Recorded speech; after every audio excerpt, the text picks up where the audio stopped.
Olá, meu nome é Luiz Pereira e é mais uma vez com prazer que eu venho aqui para trazer informações sobre mais uma aula do curso básico de Espiritismo online oferecido pelo Núcleo Fraterno Samaritano. Hoje, o tema da nossa aula vai ser os aspectos da doutrina espírita, o aspecto científico, o filosófico e o religioso. Ah, a ideia, na verdade, vai ser nós apresentarmos como Kardec codificou a doutrina espírita, quais os critérios que ele utilizou.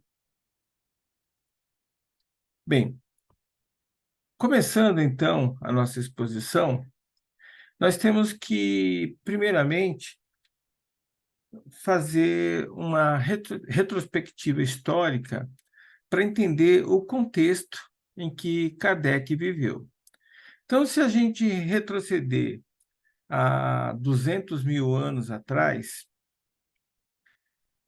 o Homo sapiens, nós, como espécie, já existíamos. E já havia ali um broto de espiritualismo, de espiritismo, do homem, né, tentar entender o que era a morte, o que era o nascimento, tentar procurar explicar aquilo que ele não conseguia explicar, mas de uma forma mística. Isso, né, essa ideia de procurar uma explicação para aquilo que não se conseguia explicar e vincular essa explicação com uma causa divina, ou para uma causa demoníaca, perdurou até aproximadamente o ano 600, antes de Jesus nascer. Ou seja, porque a partir do século VI, na Grécia, nós começamos a ter os primeiros questionamentos mais racionais, mais lógicos do porquê das coisas serem como serem. Ou seja, se choveu, de vez de procurar uma causa mística, choveu porque Deus quis, ou porque o diabo mandou, procurar uma explicação mais racional, mais lógica. Então, por volta do século VI antes de Jesus, na Grécia, a gente tem as primeiras tentativas de explicar os fenômenos naturais do dia a dia, com Pitágoras, com um pouco mais tarde com Platão, com Sócrates, antes de Platão, né? Platão foi discípulo de Sócrates, com Arquimedes e com outros filósofos que viveram nesse período do século VI até o século III antes de Jesus nascer. Até então, até esse ano 600 antes de Jesus, a gente tinha outras explicações mais elaboradas, mitologias, que tentavam explicar, né, as causas naturais de maneira mais elaborada. Então, na Suméria, no Egito, né, nós tínhamos mitologias desenvolvidas de maneira bem complexa, mas de uma forma mais racional, mais lógica, realmente foram com os gregos. E isso, né, essa questão de tentar entender as coisas, continuou, né, depois dos gregos, com os romanos, com os árabes no início do primeiro século, segundo século, mas depois, com o domínio total da Igreja sobre as populações, houve aí uma certa interrupção das pesquisas. E tudo aquilo que não encontrava explicação na igreja, na religião, era condenado. Então, houve um período da história de um milênio, onde pouca coisa evoluiu em termos de consciência espírita, de conhecimento espírita ou espiritualista na humanidade. Só com o advento do Renascimento, com o advento da ciência como conhecemos hoje, né, com Copérnico, com Kepler, com Descartes, com Newton, Leibniz, enfim, com o método científico, com o Renascimento, é que voltou-se a questionar de uma forma racional, lógica, os porquês. E isso, né, também foi possível porque a igreja perdeu o seu poder, a sua conexão com o Estado, e o seu poder de manipulação, de controle de massas. Principalmente depois, né, do século XVII, com as diversas cismas, com depois, mais tarde, com o positivismo, com a Revolução Industrial. A igreja foi perdendo o controle e, com isso, abrindo espaço para que houvesse pensamentos livres, né, da censura religiosa. E aí, então, começou-se a questionar os eventos da natureza, procurando causas, motivos, fazendo relações, sem buscar a resposta na religião. E assim, Kardec nasceu, né, no início do século XIX, e é nesse contexto que ele cresceu, aonde, através do método científico, da ciência, tudo se tentava entender, se procurava uma explicação de maneira lógica e racional. Então, quando Kardec foi convidado por volta dos anos 50, do século XIX, 1850 mais ou menos, para os primeiros eventos, para as primeiras sessões de mesas girantes, ele resistiu, porque ele via essas sessões como eventos lúdicos, de diversão, ou que não tinham importância científica. Ele até imaginava que houvesse fraudes, manipulação nessas sessões, nesses eventos, houvesse truques de mágica. Mas, de tanto insistir e por ter convites de pessoas que ele reconhecia como pessoas sérias, ele era membro da Academia de Ciências, e aí pessoas que faziam parte da Academia de Ciências com ele, que eram colegas de academia, começaram a convidar ele para esses eventos. Aí ele foi. E, para surpresa dele, ele percebeu que os eventos que aconteciam não eram manipulados. Ou seja, existia algo que a ciência humana não tinha explicação formal para aquilo. Então, ele foi atrás da explicação, utilizando a ciência da época, num primeiro momento. Ele era um magnetizador, um biomagnetizador, ou seja, ele era um estudioso do magnetismo e, em especial, do biomagnetismo. Então, ele conseguia, ele tinha técnicas para hipnotizar pessoas, colocar elas em transe, e fazendo uso dessas técnicas, como também tendo acesso a informações de outras sessões, ele foi tabulando, compilando, consolidando essas informações, e a partir desse trabalho ele tirou conclusões com base na razão, com base na lógica, ou seja, com base na filosofia, para fazer, para construir, para codificar o Pentateuco. E aí nasceu, então, a religião como uma prática de conexão com esse mundo invisível, com esse plano espiritual, mas com a base sólida da ciência e da filosofia.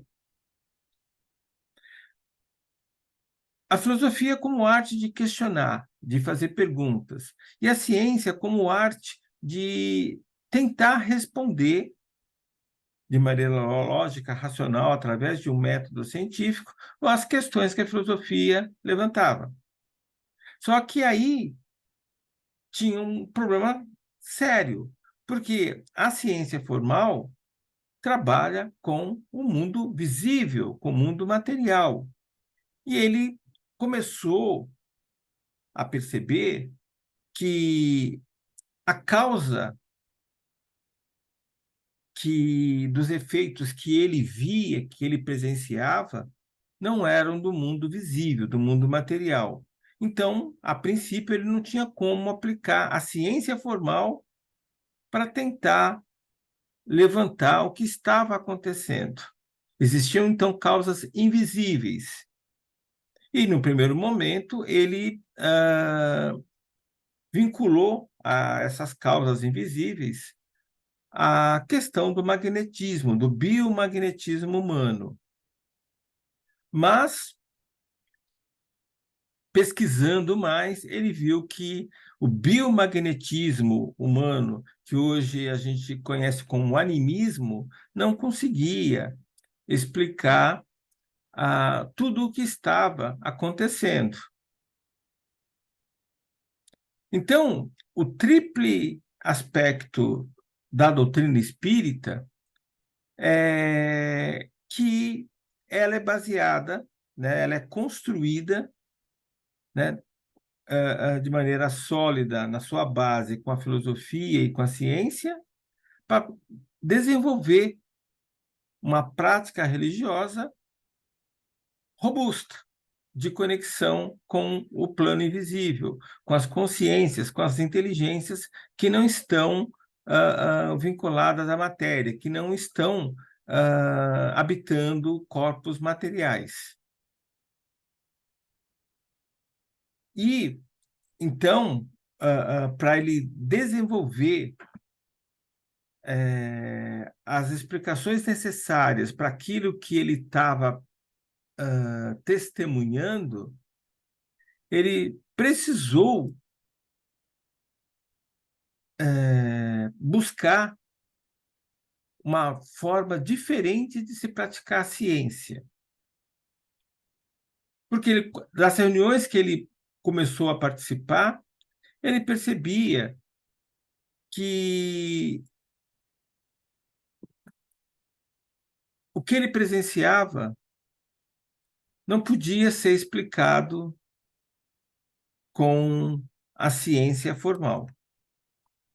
Então, ele precisava desenvolver uma nova técnica, porque só com a observação dos fatos, com a catalogação dos fatos, com o raciocínio lógico, indutivo, dedutivo, com as técnicas da filosofia, ele não estava conseguindo explicar aquilo que ele estava presenciando.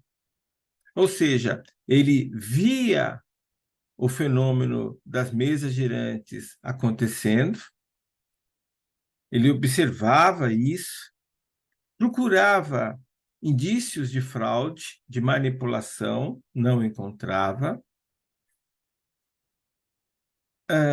Então, no primeiro momento, ele imagina algo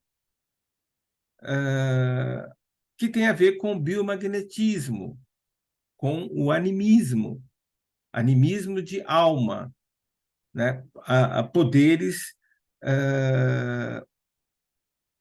do próprio ser humano, da alma humana. Mas quando ele vê que as respostas são provenientes de médiuns que não têm um preparo intelectual para dar aquelas respostas, ele descarta o biomagnetismo. Porque como aquelas respostas poderiam ser produzidas por pessoas presentes que não tinham acesso àquelas respostas. Então, só com a observação e com o método indutivo, dedutivo, ele não ia conseguir achar as respostas apropriadas. Então, ele começou a pensar numa forma de fazer ciência diferente do usual. Então, o que ele observava era, fazia-se perguntas para pessoas que estavam em transe, hipnotizadas, conhecidas na época como sonâmbulas, ou hipnotizadas por meio de hipnotismo, e essas pessoas em transe respondiam às questões. Só que as respostas eram respostas inteligentes, com conteúdo que quem produzia não tinha condições de saber, ou pela formação, ou pela pouca idade. E o que complicava ainda mais, que algumas respostas nenhum dos presentes tinha acesso. Então, usando a lógica, ele chegou à conclusão, né, que ele, usando a filosofia, a lógica, a razão, ele conseguia tirar conclusões do que ele estava vendo. Mas, usando a ciência formal, ele não conseguiria responder aqueles questionamentos da filosofia, porque existia algo invisível que estava acontecendo ali, um fenômeno que ele não conseguia encontrar uma resposta. Então,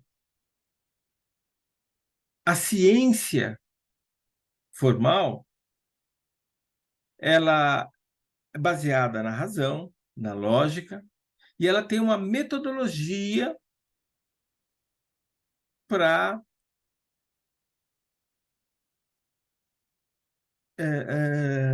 aumentar o conhecimento, para obter as respostas, que é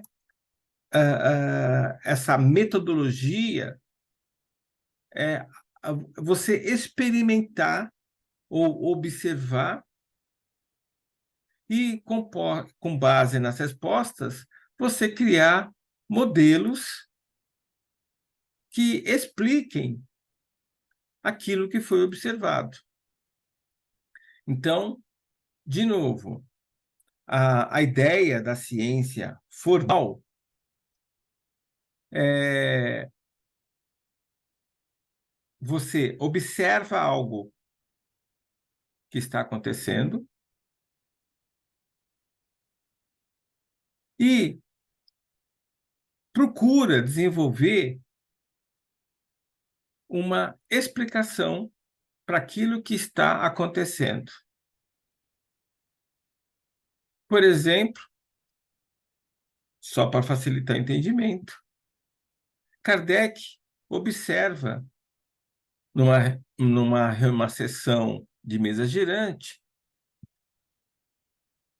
uma resposta fornecida a uma pergunta por ele feita ou por outra pessoa feita, que usa palavras de um idioma desconhecido de todos os presentes.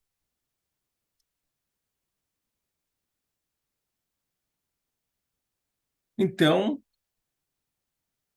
ele, usando os métodos da ciência, ele vai tentar, por indução, deduzir uma explicação.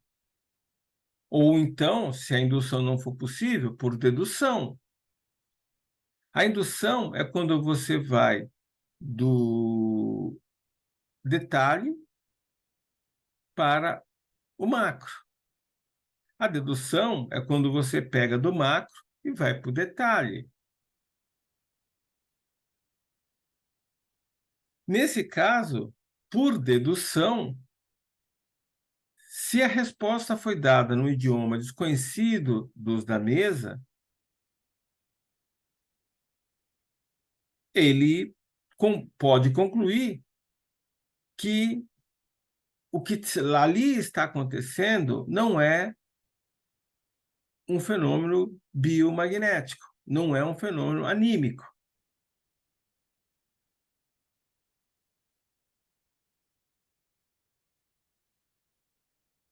Hipotético e dedutivo, ele pode criar uma hipótese que, de repente, a informação está no inconsciente das pessoas e flui quando provocado para o consciente. Dialético é perguntas e respostas. Comparativo é comparar com outros fenômenos ou outras atividades ou outros eventos similares. E comparando esses eventos, tentar chegar a uma conclusão, um modelo, para explicar aquilo que está acontecendo. Experimental é o mais utilizado na ciência moderna, onde você procura quantificar aquela ocorrência, para, com base nesses dados quantitativos, você criar um modelo matemático que explica aqueles dados. Método estatístico é você criar um modelo de probabilidade probabilístico que explica aquele caso. Mas, utilizando todas essas metodologias da ciência formal, Kardec percebeu que ele não conseguia criar uma teoria para explicar aquilo. Então, ele observava um evento, uma ocorrência, e ele tentava, então, criar uma teoria para explicar aquilo. Mas como ele comprovar que aquela teoria dele, aquela possível explicação, aquele modelo de explicação estava correto, se os métodos usuais da ciência formal não se aplicavam pelo fato da causa não ser material, não ser visível? De uma forma bastante resumida, eu tenho um questionamento. Por que a resposta foi dada num outro idioma? Aí eu posso desenvolver, então, hipóteses que respondam àquele questionamento. Aí, essa hipótese que eu criei, esse modelo de explicação, é válido? Então, eu vou testar. Se eu testo e ok, então aquela hipótese é verdadeira. Mas se eu testo e aquela hipótese não é verdadeira, eu preciso melhorar a hipótese ou criar uma hipótese diferente. Kardec, pensando então nessa metodologia, o que ele concluiu? Que, observando só uma ocorrência, em uma sessão, ele não conseguiria ter uma hipótese madura que ele pudesse confiar, que ele pudesse ter como metodologia para estudar aquelas ocorrências que ele estava vendo. Então, o que ele imaginou para resolver o problema? Eu coleto as informações de diversos experimentos diferentes. E aí, coletando as respostas, os dados desses diferentes experimentos, eu consolido e, com essa consolidação, eu crio, então, um modelo, uma explicação que eu possa utilizar tanto num evento como em outro qualquer, que é bem similar ao da ciência.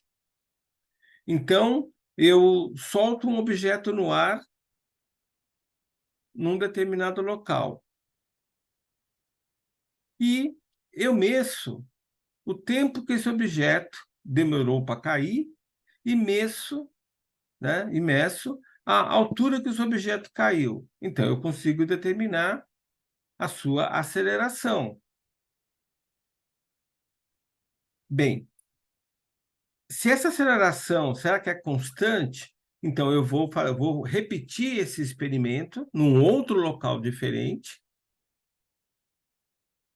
para verificar se ela é constante, independente do local. Porque, além de eu repetir no mesmo local esse experimento várias vezes, pode ser que aquela velocidade, aquela aceleração que eu achei da gravidade seja constante só naquele local. Mas será que é constante em todos os locais? Então, eu tenho que repetir em outros locais. E aí eu comparo as respostas. Se as respostas da aceleração é a mesma, então eu posso concluir nesse meu modelo que a aceleração da gravidade é igual em qualquer parte do globo terrestre. E, de fato, a ciência comprova que é até determinada casa de precisão.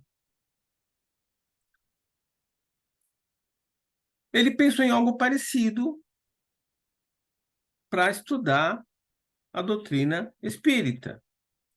Então, ele pergunta, numa sessão de mesas girantes, para aqueles que estão participando da sessão, o que é Deus? Ele vai obter respostas. Respostas mais simples, respostas mais complexas. Ele anota essas respostas. Aí, num outro momento, numa outra sessão, ele pode perguntar para os médiuns que estão em transe quem é Deus. Na primeira, ele perguntou o que é Deus, e agora ele pergunta quem é Deus. Ele pode perguntar como é Deus, numa terceira sessão.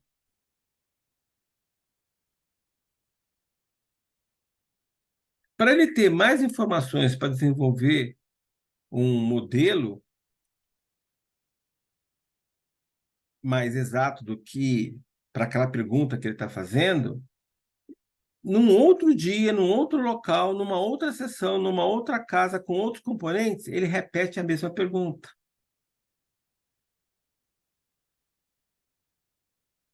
Ele pode fazer isso, aplicar essa metodologia em duas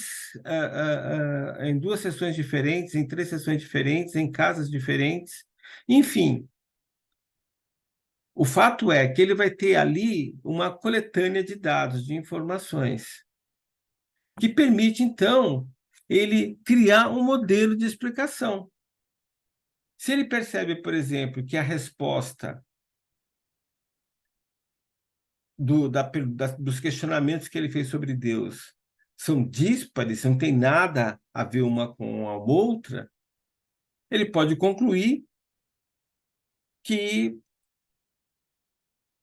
as perguntas que ele está fazendo, ou então a forma como está sendo realizada a sessão, ou então que as entidades que estão invisíveis, que estão participando, não têm conhecimento de Deus. Mas se ele pega as respostas e repara que elas são parecidas, né, usando, de repente, definições, conceitos diferentes, mas que têm vários pontos em comum, ele pode consolidar essas respostas de forma que ele possa utilizar aquilo como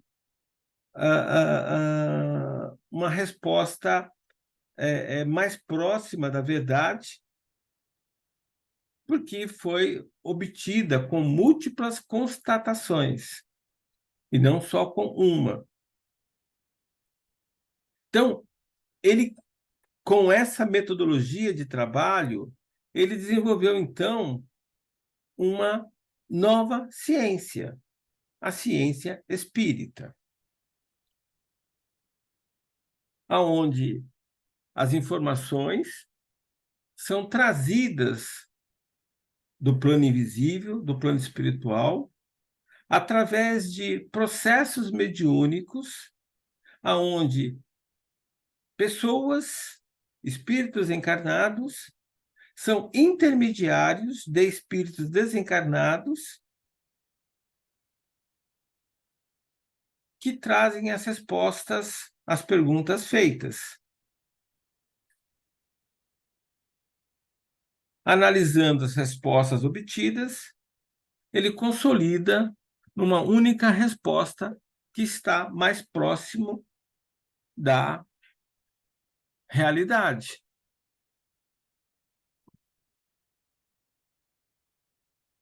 Hippolyte Léon Denisard Rivail é o nome de Kardec, de batismo. Numa das sessões espíritas, foi-lhe dito que em outra existência, em outra vida, ele usava o nome de Kardec, de Allan Kardec. Aí existe uma certa dúvida, porque alguns historiadores, biógrafos de Kardec, dizem que, na verdade, Allan foi uma encarnação e Kardec foi outra encarnação. E que Kardec optou por utilizar os dois nomes para utilizar como um nome fantasia para os seus trabalhos da codificação. Outros já dizem não, que Allan Kardec foi uma encarnação só. Mas isso pouco importa. Se ele aplicou o método que ele desenvolveu para o seu nome, o que eu, no lugar dele, faria,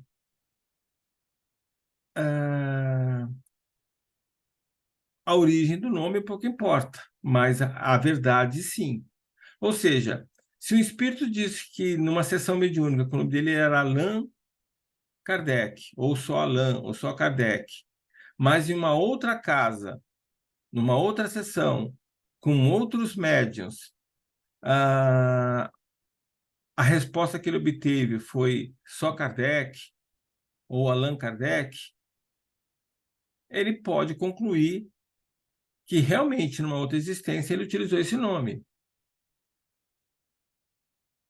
Ele não poderia tirar essa conclusão se o nome que viesse como resposta numa outra sessão independente fosse João, Maria, aí ele não poderia concluir como resposta definitiva, que é Allan Kardec, porque não houve a múltipla constatação. A informação do nome veio só de uma sessão mediúnica de um médium.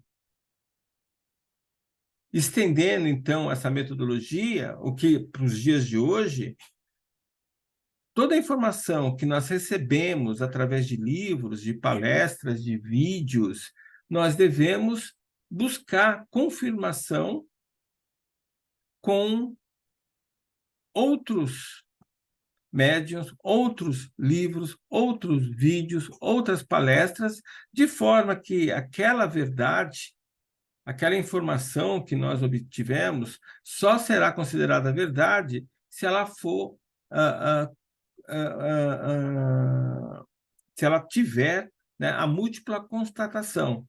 E o ideal até que essa múltipla constatação venha de médiuns de origens diferentes, de caminhos diferentes, de religiões diferentes. Um exemplo disso é a questão dos chakras. Kardec, na codificação, não usa a palavra chakras ou chakras. Ele chega a utilizar centros de força, centros de poder, mas ele não usa a palavra chakra. Essa palavra chakra veio do hinduísmo, veio da teosofia, mas hoje é utilizado pela doutrina a expressão chakras, e as informações que utilizamos para ativar os chakras, para limpar os chakras, equilibrar os chakras, são informações que veio sim do hinduísmo, da teosofia, mas que também foi corroborada pelos médiuns da doutrina espírita. Ou seja, é uma informação que foi acrescentada à doutrina, com detalhes. Kardec só apresentou o nome, pontos de força. Ao longo do século passado, constatou-se que médiuns de outras religiões, de outras doutrinas, também faziam referência a esses pontos de força, a esses centros de força, mas com outras nomenclaturas.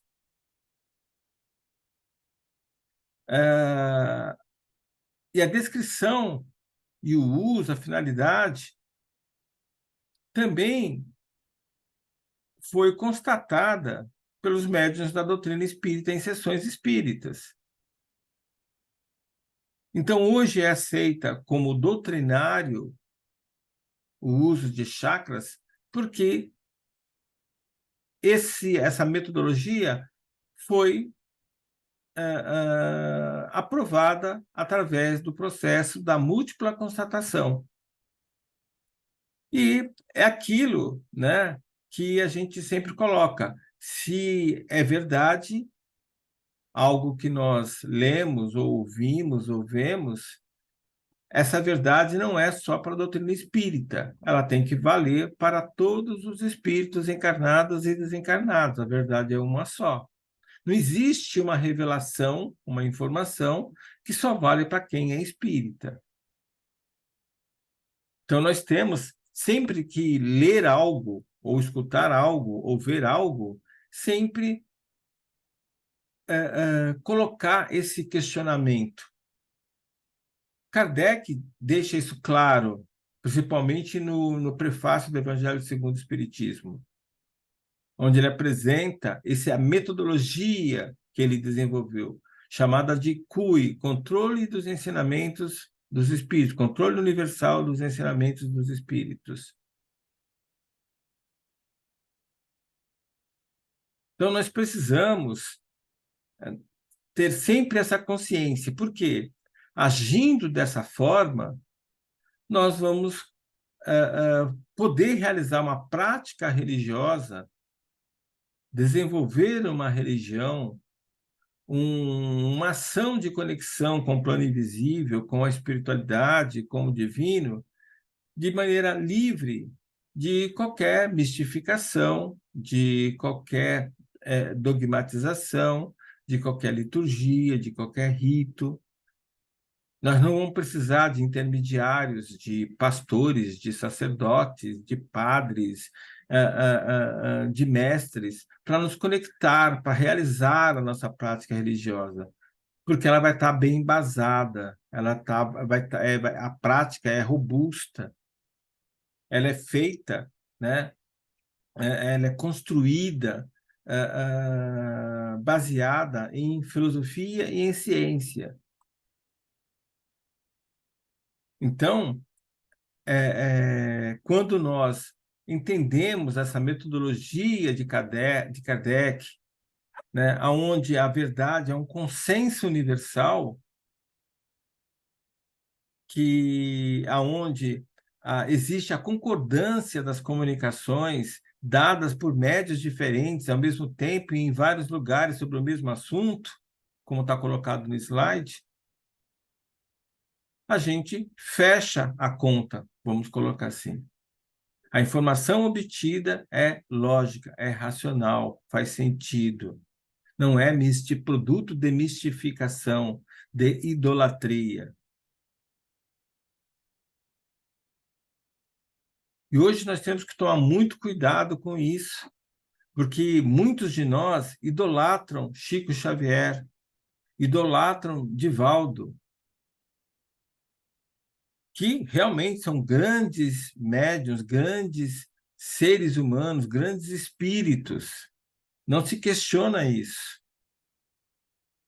Mas não é porque eles foram instrumentos de espíritos como Emmanuel, como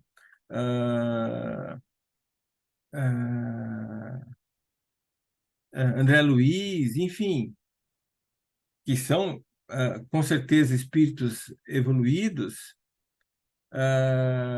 superiores, que tudo que está colocado, que tudo que é trazido é verdade absoluta. Nós temos que ter esse senso crítico, porque senão a gente vai idolatrar Kardec, vamos idolatrar Chico, vamos idolatrar Divaldo, vamos mistificar. E aí a doutrina a espírita vai estar corrompida, vai ser mais uma religião dogmatizada, com rituais, com dogmatismos, né, com mistificações, com idolatrias. Então tá aí, né? Procurar sempre usar a razão, a lógica, a intuição, a dedução, a experimentação, os métodos estatísticos, mas principalmente o CUI, o controle universal dos ensinamentos dos espíritos, como régua de verificação de verdade, da verdade. Porque aí, né, a nossa doutrina espírita vai ter uma base científica sólida. Não vai ser produto de falsos profetas que produzem falsas verdades que nós vamos aceitar de pronto.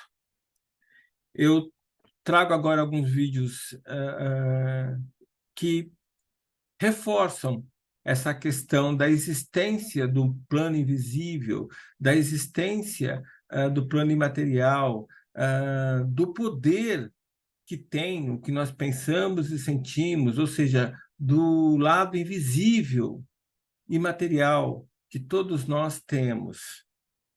Esse primeiro experimento do Masaru Emoto, ele nos comprova como que as moléculas da água são influenciadas por músicas, por sentimentos, por pensamentos, por vibrações, pela energia usinada.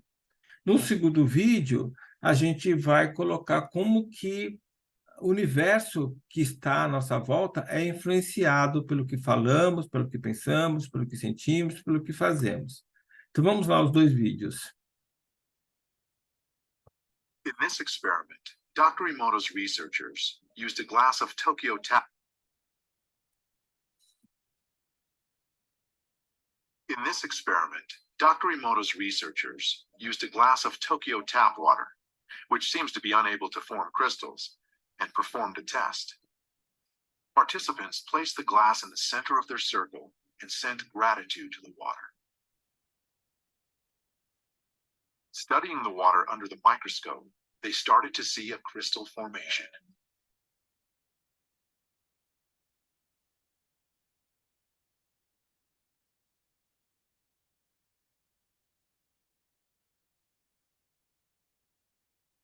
Increased magnification showed the symmetry of the crystal, revealing how the tap water was transformed by the gratitude sent by the group. The crystal continued to grow, expressing the energies received. The tap water from Tokyo finally produced a beautiful crystal.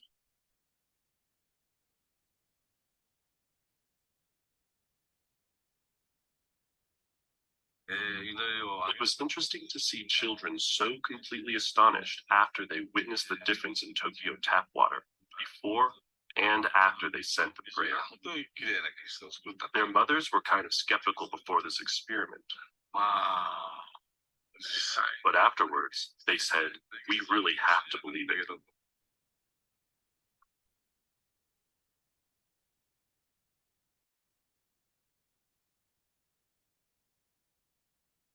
Como o nosso corpo é 70% de água, então o que pensamos e sentimos influencia a composição do nosso corpo. Como nós também influenciamos, né, os corpos físicos das pessoas que estão à nossa volta, dos animais que estão à nossa volta, das plantas que estão à nossa volta. Esse vídeo, né, o próximo vídeo, comprova isso que eu estou colocando.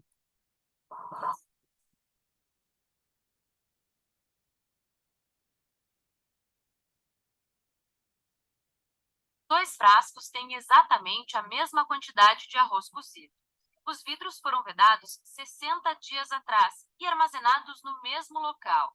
A única diferença entre eles foram as palavras. Você não consegue, seu feio, burro. Você não é mais meu amigo.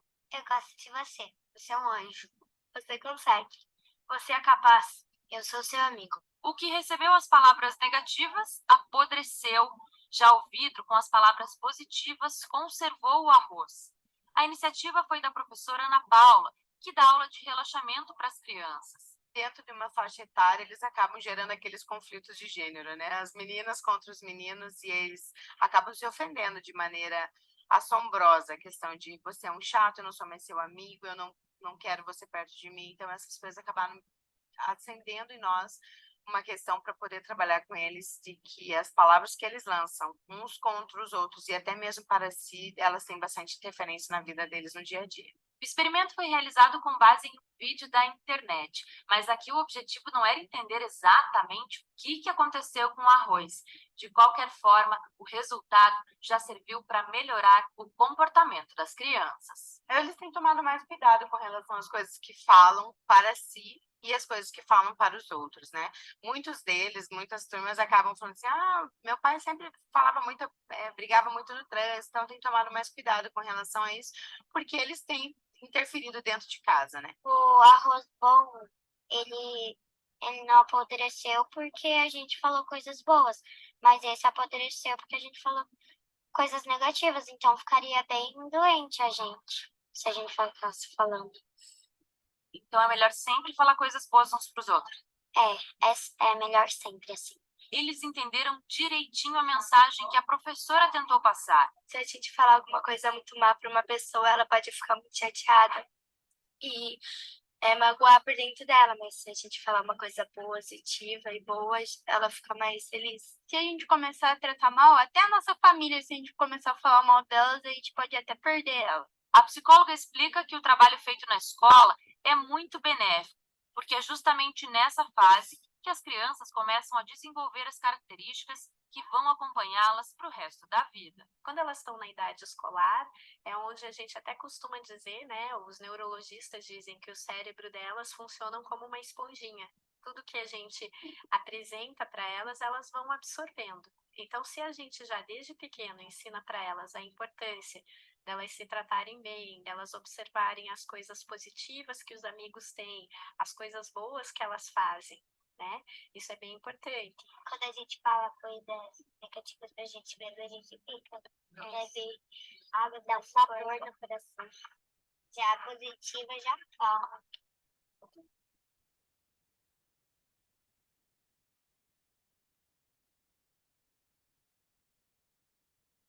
Então tá aí, né? A comprovação em vídeo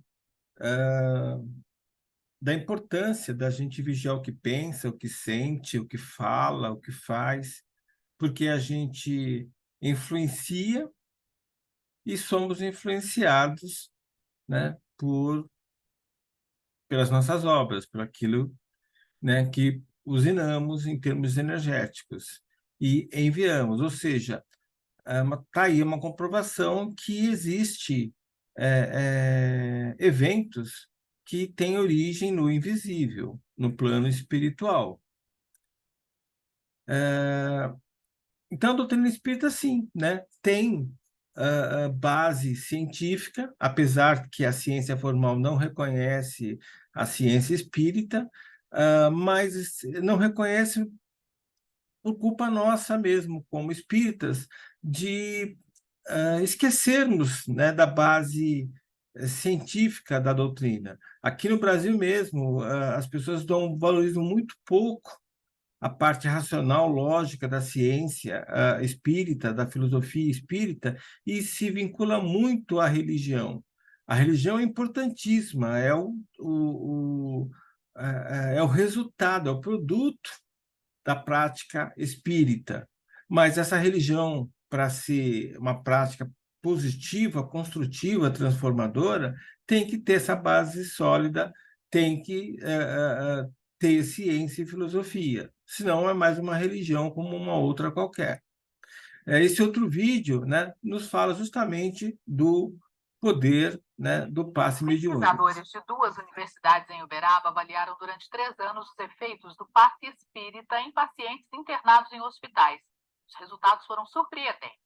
A prática é considerada pelos pesquisadores uma terapia complementar que pode ser usada em diversas situações clínicas em associação com a medicina convencional.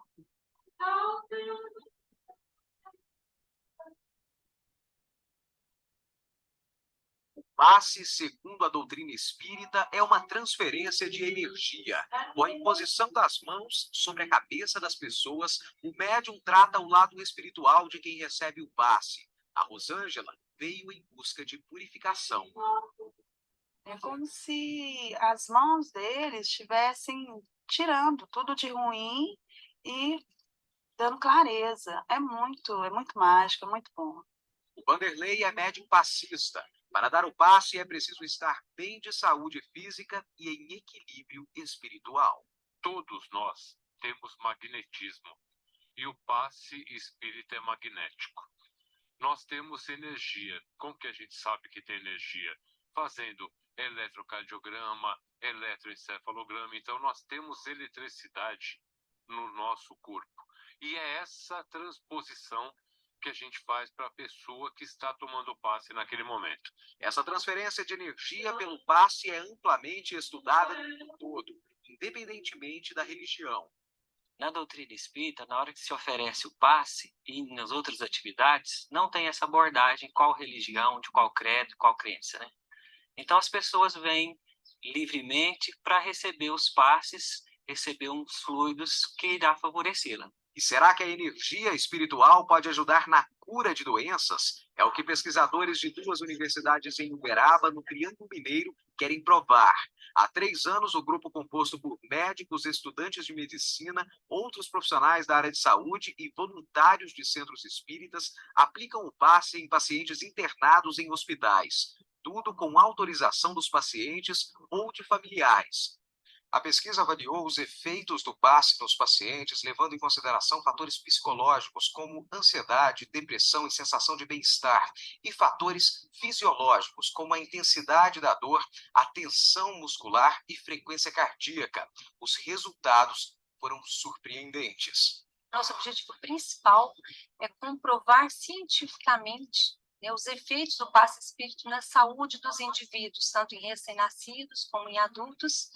Nós tivemos como resultados dos recém-nascidos uma diminuição na frequência respiratória, aumento das células de defesa dos linfócitos, das plaquetas, então uma alteração na resposta hematológica, inclusive diminuíram as complicações e o tempo de internação dos recém-nascidos hospitalizados.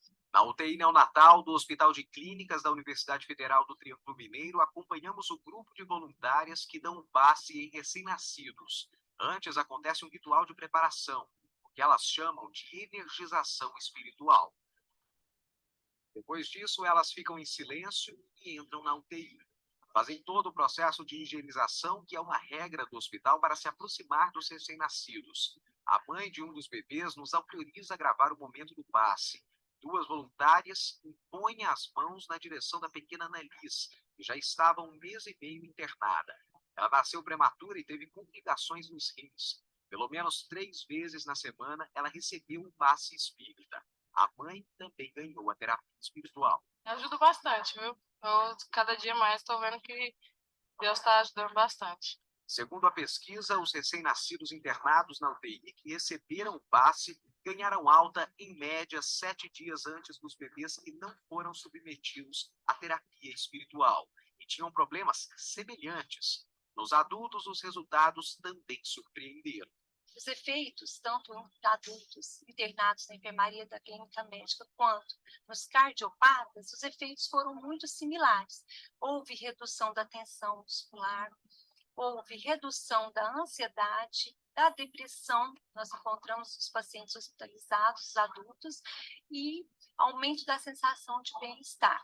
Ainda houve uma alteração fisiológica importante nos cardiopatas, que foi o aumento da oxigenação periférica. Procuramos a médica delegada do Conselho Regional de Medicina em Uberaba para saber o que a sociedade médica em geral acha do passe espírita. Ainda não temos resultados concretos.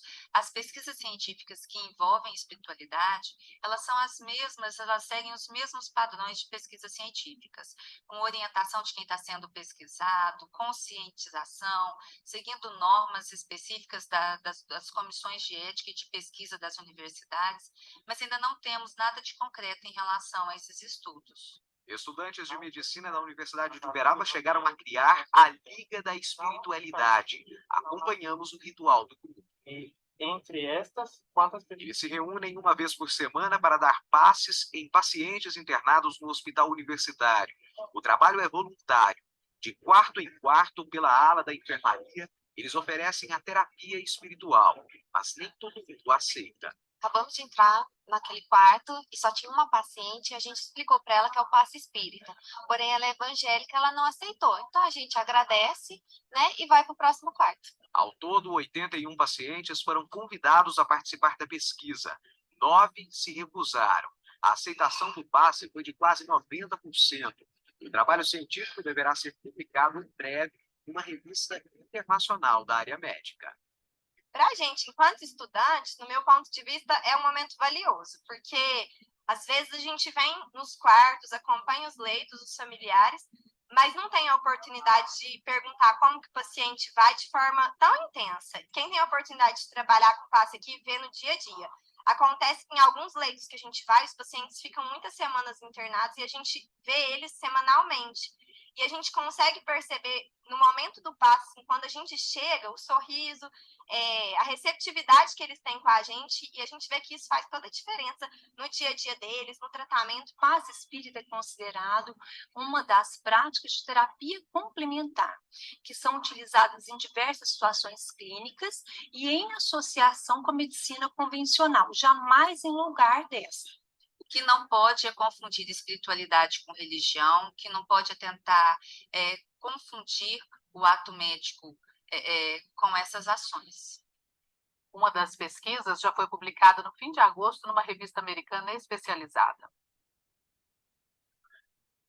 E é isso, gente, né? Ou seja, a nossa doutrina, a doutrina espírita, sim, né? Ela tem uma formalização científica, ela é uma ciência espírita, só que nós precisamos utilizá-la, né, juntamente com a filosofia. Senão, a nossa prática religiosa acaba sendo comum, né, tendo os mesmos problemas que as outras têm. No passe oferecido por nós, como é demonstrado no vídeo que acabei de passar, existe sim o fenômeno anímico, o biomagnético, mas existe também o fenômeno mediúnico, onde espíritos desencarnados ajudam o espírito encarnado a enviar para o assistido, para o paciente, energias na forma de campos eletromagnéticos que vão realizar a cura, o tratamento que a pessoa precisa. Isso pode ser realizado fora do ambiente de uma casa espírita? Pode. Só que a gente recomenda sempre que seja feito em casa espírita por causa da proteção da egrégora que o ambiente possui, de forma que otimiza, massifica as energias que estão envolvidas no processo. Mas um passe pode sim ser feito em nossas casas ou em outros ambientes, né? Só que, se possível, deve ser feita sempre em casa espírita. E na casa espírita, com certeza, existe a participação de espíritos desencarnados que fazem com que o processo seja mais robusto, né? Os resultados sejam melhores do que feitos de maneira individualizada em outros ambientes não preparados, né? Em termos de egrégora para os trabalhos de cura. Bem, então, a nossa ciência, né, a ciência espírita, ela explica, então, né, a influência dos pensamentos, a cura através dos campos eletromagnéticos, os fenômenos mediúnicos e a reencarnação. Os vídeos que eu acabei de passar comprovam isso que eu estou colocando. O aspecto científico na nossa doutrina são tratados na Gênese, que é o último livro da codificação, e no Livro dos Médiuns, que é o segundo livro da codificação. E o Livro dos Espíritos. O Livro dos Espíritos é um livro mais de conteúdo filosófico, e ele tem a parte introdutória, né, da Gênese, que foi desenvolvido na Gênese, foi expandido na Gênese, e tem a parte introdutória do Livro dos Médiuns, que foi desenvolvido e expandido no Livro dos Médiuns. Mas o conteúdo dos espíritos é mais focado na parte filosófica. Os livros de caráter religioso já são o Evangelho segundo o Espiritismo e o Céu e o Inferno. Bem, o aspecto filosófico, então, é importante porque é ele que permite com que a gente faça uso da lógica, da razão, que a gente consiga expandir a nossa consciência através dos questionamentos que são levantados. Então, não podemos, né, desprezar a importância da filosofia no processo de expansão da nossa consciência, da expansão da nossa doutrina.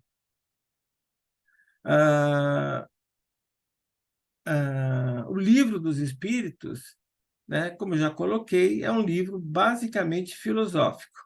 Então, ele começa com a questão: o que é Deus? Ele não pergunta quem é Deus, ele pergunta o que é Deus. E a resposta que é dada, a ciência formal não consegue dizer que é verdade, mas também não consegue dizer que é mentira. né? Então, a ciência, para responder o que é Deus, ela está em possibilidade, a ciência formal. Já a ciência espírita consegue obter essa resposta utilizando a metodologia de Kardec, né? A pergunta sendo feita para médiuns diferentes que não se conhecem em locais diferentes e, se possível, de religiões diferentes. O que é espírito? Né? O princípio inteligente do universo. Né? Como a gente viu numa outra aula, o espírito é a união do fluido cósmico universal com a energia vital. Então, o fluido cósmico universal se condensa, forma um corpo.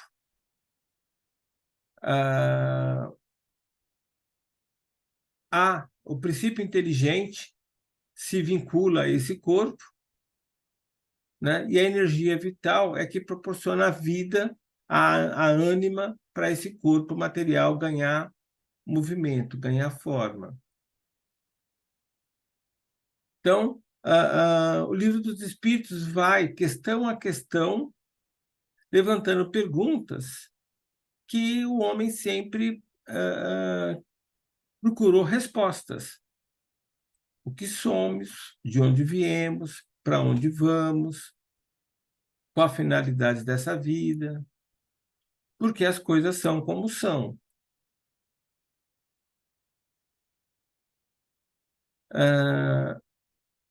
Então, a nossa doutrina ela é composta de ciência, de filosofia e é, sim, uma religião.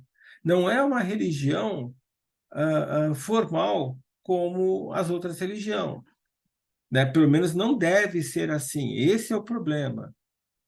Kardec, né, nos seus livros, na Revista Espírita, deixa bem claro que a religião, o aspecto religioso da doutrina espírita, ele não tem as características da prática religiosa das outras religiões, no sentido que não requer ritos, que não requer liturgia, que não requer cerimônias, que não requer intermediários, que não possui verdades prontas.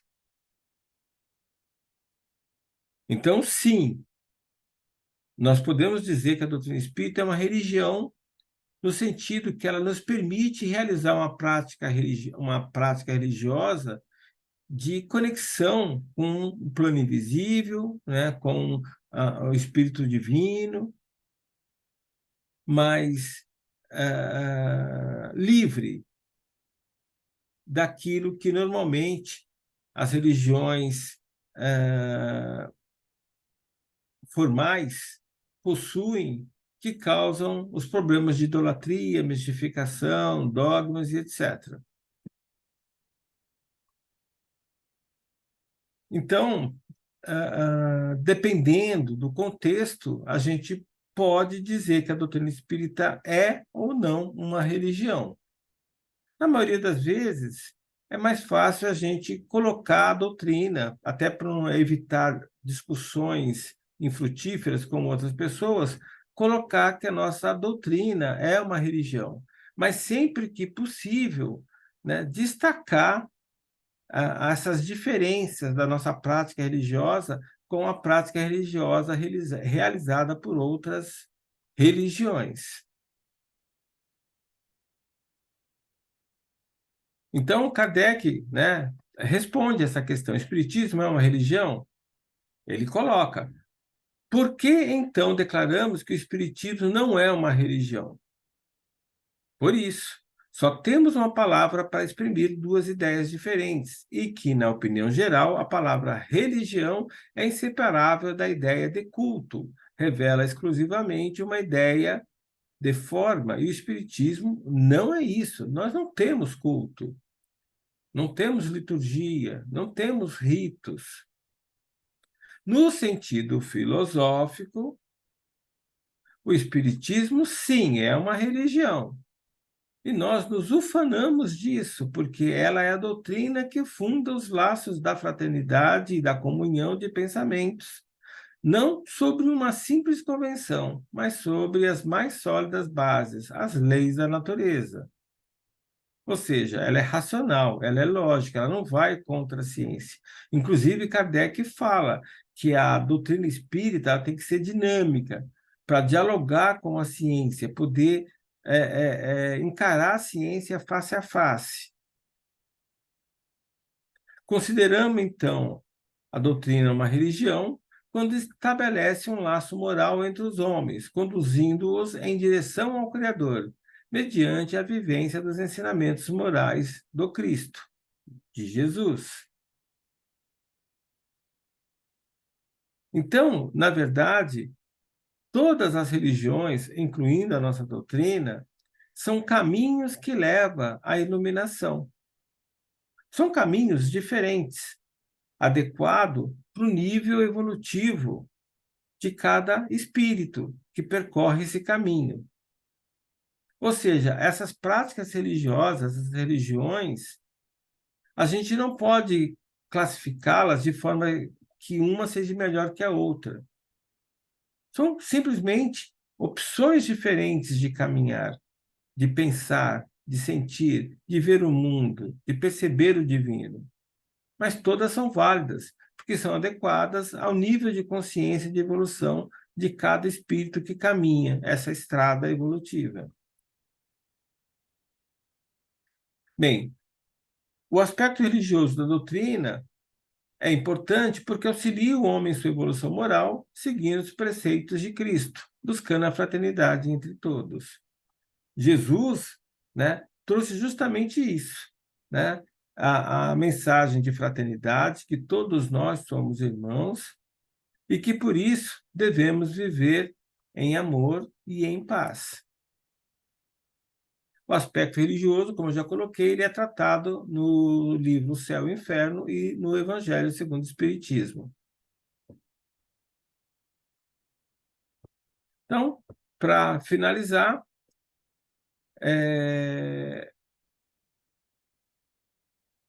a nossa doutrina, né, ela tem como base a ciência e a filosofia.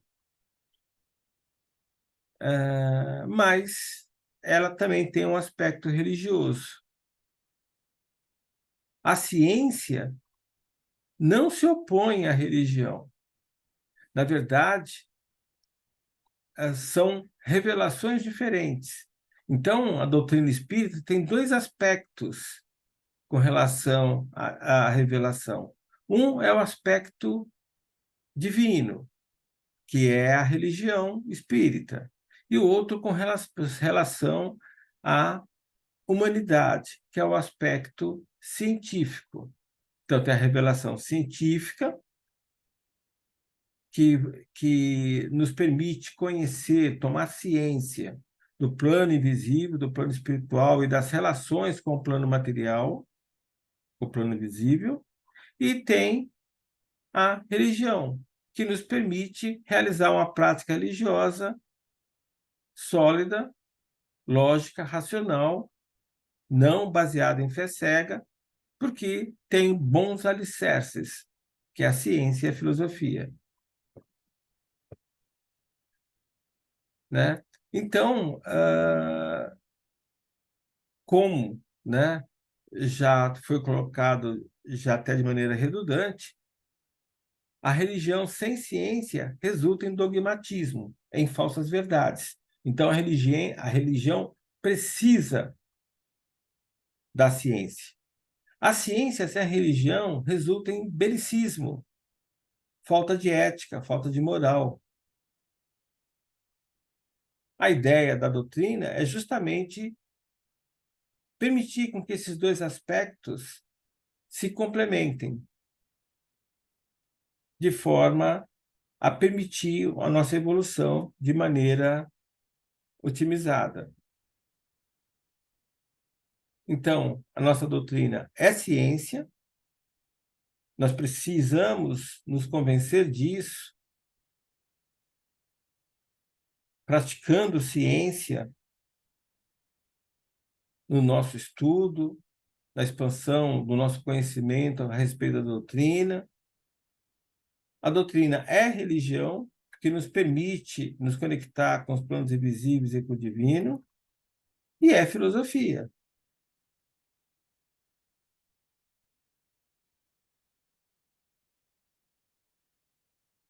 Divaldo, né, nos coloca aí: o espiritismo, pela sua própria origem, é uma ciência de pesquisa, uma ciência de pesquisa, tornando-se uma filosofia de comportamento e uma religião de vivência. Bonito isso. Isso precisa ficar claro ao movimento espírita. Qualquer entendimento no sentido de excluir qualquer dos momentos restringe o conceito doutrinário. Ou seja, nos faz com que a nossa doutrina seja vulnerável. Emmanuel, né, o principal mentor do Chico, como um triângulo de forças espirituais, a ciência e a filosofia vinculam a Terra, ao plano material, essa figura simbólica. Porém, a religião é o ângulo divino que liga ao céu. Então, a ciência e a filosofia estão ligadas ao plano material, mas elas são necessárias para a gente construir uma base sólida para que a outro verso do triângulo possa nos conectar com os planos invisíveis, com os planos espirituais, né, de uma forma segura. Então, a fé dogmática, o espiritualismo fica utópico. A fé dogmática é aquela fé cega, baseada em falsas verdades, em mistificações, em idolatria. A fé raciocinada já nos traz uma união com o espiritismo científico, já nos traz uma prática religiosa robusta. Porque, como Kardec coloca, né, a fé inabalável é aquela que pode enfrentar a razão, a ciência, face a face. Ou seja, quando o espírita é bem preparado em termos conceituais, em termos de consciência do que é a doutrina, ele consegue ter argumentos para conversar com o ateu, com o agnóstico, com pessoas de outras religiões. Porque ele tem consciência e tem as informações necessárias. Então, está aqui o que Emmanuel coloca, né? Ciência e filosofia como base do triângulo e a religião como vértice que nos liga ao plano divino, ao plano invisível, ao plano espiritual. Bem, para terminar, né, tem esse slide com essa mensagem de Emmanuel. O Espiritismo é o consolador prometido por Jesus aos homens, e que deveria aparecer quando a humanidade estivesse apta a compreender o seu ensinamento velado nas parábolas. É a síntese maravilhosa que abrange todas as atividades humanas no sentido de aperfeiçoá-las para o bem comum, na sua missão de consolador.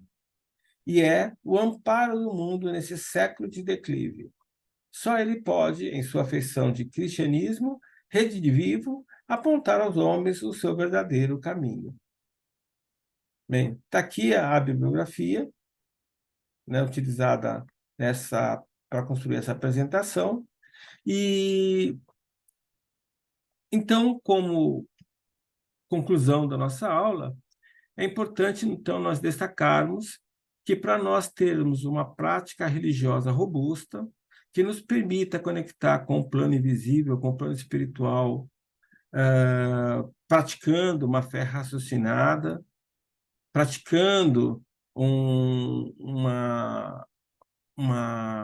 um ato religioso livre de mistificações, de idolatria, de dogmatismos, de ritos, de liturgias, nós precisamos ter uma base sólida que é a ciência e que é a filosofia. Lembrando sempre, né, da ciência e da filosofia, nós devemos sempre, em tudo que lermos, em tudo que ouvirmos, em tudo que assistirmos, sempre aplicar o controle universal dos ensinamentos dos espíritos, o método Cui, que, em resumo, é o método que sempre nos pede múltipla constatação. Eu li um livro onde, num livro, o médium, o espírito desencarnado, trouxe, através da psicografia, uma informação, XYZ. Essa informação é verdadeira? Eu só posso considerar essa informação trazida nesse livro psicografado como verdadeira se eu encontrar essa mesma informação numa outra palestra, ou então em um vídeo, ou então em outro livro, sendo que esse outro livro, essa outra palestra, esse outro vídeo tem que ser feita de maneira independente daquilo que encontrei no primeiro livro. Ou seja, o médium, as pessoas que me trouxeram essas informações, não podem se conhecer, não podem ter relação. Por isso que o ideal é até que essa múltipla constatação seja feita por médiuns de religiões diferentes que não se conheçam, para efetivamente a múltipla constatação funcionar. Um problema que ocorre bastante comum é que os livros do Divaldo e do Chico, só para citar os dois espíritas médiuns mais conhecidos, não passaram pelo método Cui. Não estou falando que não é válida a leitura deles, eu só estou falando que a gente tem que questionar, porque Kardec nos pediu que fizéssemos isso. Mas eles não passaram pelo método Cui. Por quê? Porque tudo que é colocado lá é normal, é comum, a maioria de nós espíritas aceitarmos como verdade. Mas a informação é replicada em outros livros da doutrina espírita, em outros livros feitos após Chico, após Divaldo. Porque aí não vale, porque a princípio, a priori, ninguém vai contestar, ninguém contesta uma informação trazida por meios mediúnicos, por meios psicográficos ou por psicofonia, do Divaldo ou do Chico, pela autoridade moral que eles têm como médiuns. Mas não significa, porque eles trouxeram uma informação, que aquela informação é verdadeira. Se nós fizermos isso, nós estaremos idolatrando o Divaldo, idolatrando o Chico, mistificando os seus livros, produzindo mistificações. Então, sim, temos que ler os livros, vale a pena, agregam informação, agregam consciência, mas temos que ser críticos, porque senão corremos o risco de obter falsas verdades e termos dificuldade de encarar a ciência, a lógica, a razão face a face. E é isso, né? Desejo que todos fiquem e permaneçam em paz profunda, tendo uma semana com muita paz, com muito amor. Até a nossa próxima aula. Que assim seja.